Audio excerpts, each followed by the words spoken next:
北约特工被白俄罗斯抓捕，但背后折射出来的东西对俄罗斯来说却是巨大隐患。各位网友，大家好，欢迎收看本期中恒 Talk。上个月俄罗斯为数不多的预警机 A50U 遭遇袭击一事被西方媒体炒作得沸沸扬扬。尽管在最近，白俄罗斯确认成功抓捕到了北约渗透进来的特工，但不可否认的是北约在紧盯俄罗斯致命短板这一块的确看得真的是很准。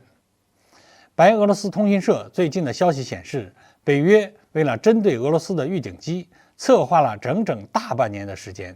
由美国中央情报局 CIA 和乌克兰国家安全局 SBU 携手完成。不过，在计划的最终实施阶段北约是高估了自己无人机的威力，并没有造成预期的损伤，反而却将他们自己暴露了。按照白俄罗斯方面的说法，北约的这批特工非常善于伪装，最后白俄罗斯安全部门还是通过研究袭击者的走路方式才确认了目标。白俄罗斯呢，则是迅速行动，一共逮捕了20多名北约特工，剩余的或许已经潜逃离境了。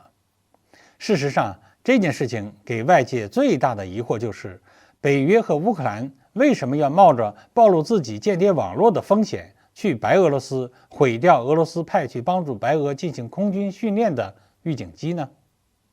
这就要说到预警机在现代战争中的地位了。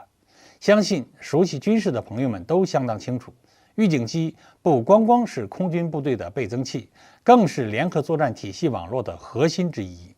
北约针对俄罗斯的预警机下手，所瞄准的就是现阶段俄罗斯空军致命的短板，因为俄罗斯预警机规模、技术和生产力都不足。苏联时期苏联的预警机并不少，虽然不能说功能有多全面，至少数量上弥补了功能的缺陷。但是在苏联解体之后因为保养问题和军队内部的问题，俄罗斯空军的预警机规模则迅速缩水。现役的 A50 预警机仅有16架，而 A50 是什么时候的呢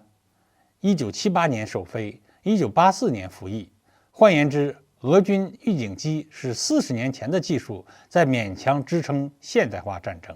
俄罗斯最近一次对 A50 的改良也就是上面提到的 A50U， 已经是2003年的事情了。想一下，这20年来电子产品和电子技术的进步和应用发展速度，你就能知道俄罗斯预警机处于什么技术位置了。而且即便是 A50U， 俄罗斯也只有7架，剩下9架依旧是40年前的技术状态。北约现在这么搞，如果真的摧毁一架，那俄罗斯的作战就会缺一个口子。在俄乌冲突开战之初，俄罗斯对乌克兰进行了空袭，而评估打击效果居然是由投弹飞行员来目测，不是用更为先进和专业的电子设备来进行。这一点其实震惊了很多业内人士。